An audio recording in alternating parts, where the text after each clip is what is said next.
A super common mistake that I see from people is that they name the cue as they're teaching the dog the cue. So they say the name, such as sit, while they're teaching their dog how to sit. While this is super common, unfortunately, it is an error. So when should you name a cue? You should name a cue when you would be willing to gather a little crowd to show off your dog's new skill, or maybe even bet money that your dog can do the thing. And what I mean by this is when you're feeling really confident that the next round the dog will definitely do the skill, then you slip the name or hand gesture, if you want it to be hand gesture, in that you want to represent that cue. This may be a little confusing and it might be different than what you've done previously. So I'm going to go ahead and show a video of me naming a cue for Davy Jones. What I wanted him putting his head down and fully relaxing his body to be on cue. Sometimes when it's the evenings and my other dogs are in the room, he can be a normal puppy and a little hyper. So I want him to know when it's time to settle. And I would like the name for this cue to be making the sh sound with him. So when did I add that name? When did I start adding the sh sound? Well, you can see in this video when that is. So I'm teaching him the cue, and I am not saying the name of the cue. I'm teaching him how to lay his head all the way down, capturing that, marking and rewarding it. And once it becomes very reliable and predictable, meaning I would be willing to bet money he's going to do it. Now I add the name of the cue.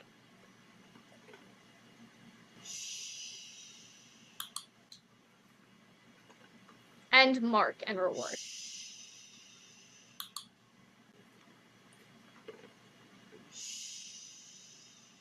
Now, this skill for him would be what we call on cue. One of my most frequently asked questions from people is, when can I phase out treats? And this is a really good question. So in order to think about this or conceptualize it, let's think how we might phase out unwanted behavior. Well, we would stop reinforcing that behavior. So if you don't want to see a behavior, you shouldn't reinforce that behavior. Well, I think you can now see the mistake here. Oops, the opposite is then true. If we want to keep seeing a behavior, we need to keep reinforcing that behavior. Which you might be thinking when you hear that, but I've heard if I don't reward a behavior all the time, then it's like a slot machine, right? Who hasn't heard that in a puppy training class? Your dog trainer is standing up there and they say, you should only reward intermittently. And then it's like a casino game or a slot machine, and the dog will want to do it even more.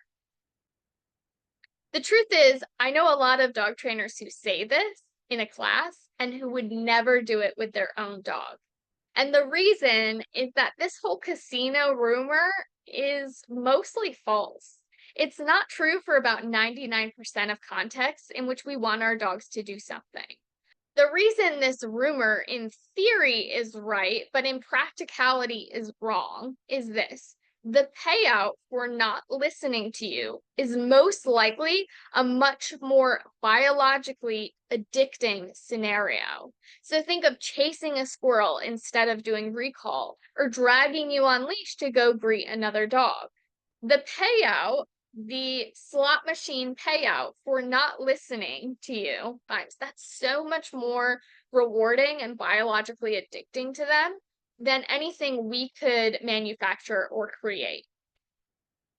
So if you really want to play like this kind of casino game with your dog, then always reward, but sometimes a jackpot reward. So give them consistent rewards for doing a behavior, but every once in a while, make it the best reward they can imagine. And it's also worth noting that I often hear this from dog guardians as what is ultimately an excuse not to reward good behavior because they're being a little bit lazy about that. So when we think about phasing out treats, The first thing we want to consider is that we need to keep reinforcing behavior in order to continue seeing that behavior. The second thing we want to think about is that you need to feed your dogs every day for the rest of their life anyway. That's not optional, that's part of just owning a dog. And as a behavior gains a longer reinforcement history, it becomes easier and easier to maintain it, and smaller reinforcements will maintain that behavior. First couple times I ask my dog to sit when they're a puppy, I might need to use cheese or hot dogs, and I might need to make it really exciting. But my dogs are seniors now. Their reinforcement history for sit is so long and so consistent that at this point, oftentimes when I ask them to sit, I just use a piece of kibble. So, what reinforcement was required at the beginning for them to learn a skill is not the reinforcement that is necessary to maintain a skill once you've built up a good reinforcement history. Easy, well-rehearsed behaviors can be maintained with mostly just kibble and an occasional treat. And the third thing is that not everything needs to be a food reward. Environmental rewards, praise, and games are all reinforcement as well. So treats are not the only way you can maintain a behavior. You can also use things like smells on a walk or saying hello to a new person or dog, toys, praise, pets, anything your dog likes. Just make sure it's something your dog actually likes. I think there's a useful story here of a client I had where they wanted petting their dog to be reinforcement for that dog out on a walk or sitting while other dogs walked by. So I asked them to show me what that looked like outside of their house. And I always record training sessions. So I recorded a video of them asking their dog to sit outside, and then they went and patted the dog's head. And when we played back the video, it was very obvious to see that the dog's ears went back. They kind of put their head down a little bit. They didn't even like the petting, which means that if anything, that's not reinforcing that behavior. It's discouraging that behavior. And in reality, it was just that the person didn't want to bring treats with them out on a walk. They couldn't forget their hands, but they often forgot their treat pouch. So it was truly just laziness from the human. The advice I would give people who are tempted to try to use these environmental rewards as a way to get out of needing to bring treats is to make the environmental rewards harder than bringing treats. I'll give you an example with my own dog.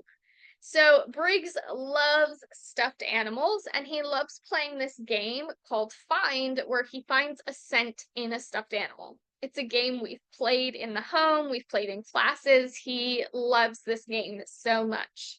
So I brought him to the woods, but what he didn't realize is that ahead of time, I had hidden a couple of his scent stuffed animals.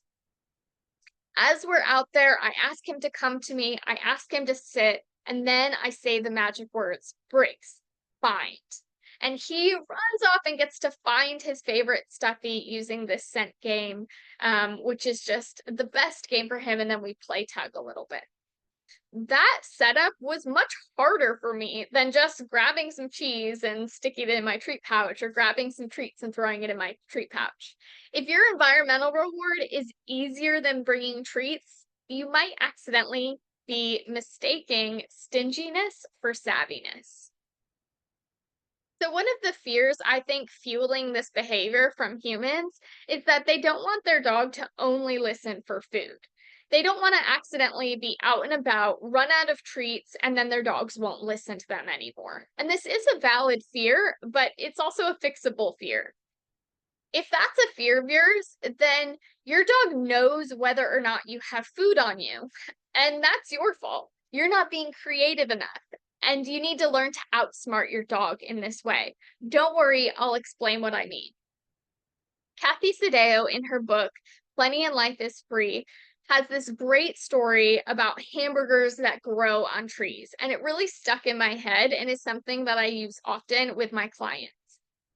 So an excerpt from her book, which I highly recommend purchasing, is this. I used to hide hamburgers in the branches of trees along a wooded trail I'd later hike with my off-leash dogs. This gave me the opportunity to to cue a recall, and after I'd mark their success with a yes, and we'd run together to the meat bearing tree. I'd stand on tiptoes, stretching to grab the hidden hamburgers, and then toss one to each dog. The surprise of receiving such an astounding prize often paralyzes dogs the first time it happens, but they quickly figure out how to gleefully wolf down their reward. Your dog ought to think that you are a food magician. Their behavior plus you means that good things magically appear. So, how you might play this treat magician game at home is you go ahead and grab some treats and place them around your house in airtight containers. You don't have to use airtight containers if your dog isn't the kind of dog to sniff stuff out. And they should be up high where your dog can't get them without a little human help. Do this when your dog is not in the home or not watching you. So, either they're asleep or they're outside going potty or something like that. Once you've hidden the treats or the containers around the house, your dog is then going to come inside. You wait a little bit of time, show them you don't have any treats on you, and start off with an easy cue. Ask them to look at you, ask them to do a touch, something they like doing. Make sure this is nice and simple for them. We're not trying to test our dog, we're trying to surprise our dog. And then once they do the cue, you'll reach back into your candle or whatever it was up on a shelf and go ahead and give the dog the treat. And they will be so surprised that you're able to just pull treats out of nowhere. With a little extra creativity, you can even play this game out in the real world. On a walk, you can go ahead and walk the loop first ahead of your dog and hide some treats. Then take your treat pouch off, leave it on a picnic table or something, walk away. Your dog will be like, "What are you doing? We don't have any treats now." And ask them to do something simple. And again, like Kathy Sadeo said, pull a hamburger out of a tree. It doesn't have to be a hamburger, it can just be a treat. The message to your dog will be the same, that if I listen to my human, they have this amazing ability to just pull food out of inanimate objects like a magician. Another thing you can do is plan a meet cute.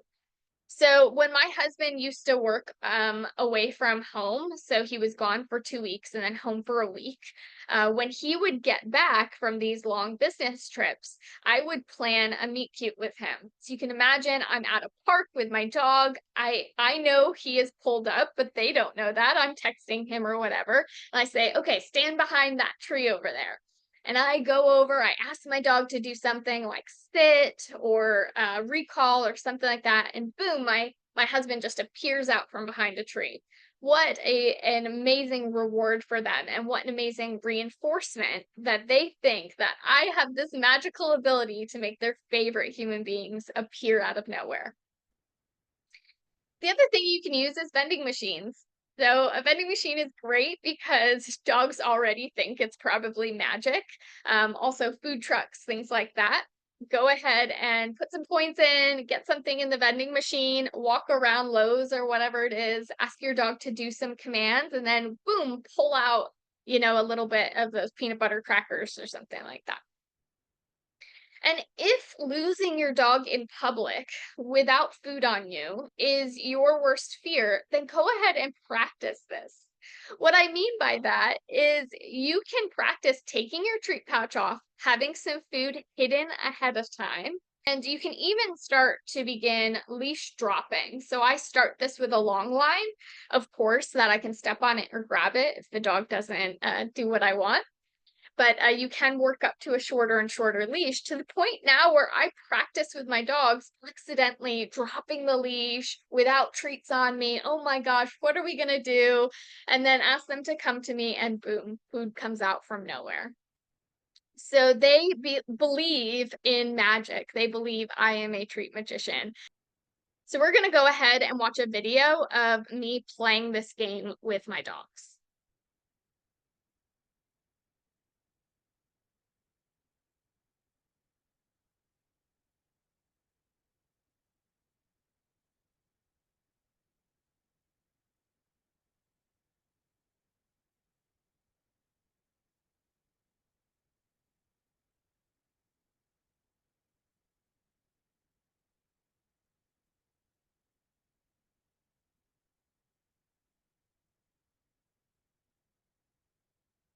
Do you say I take the treat pouch off and at first she's like, wait a minute, don't leave our treat pouch, Mom.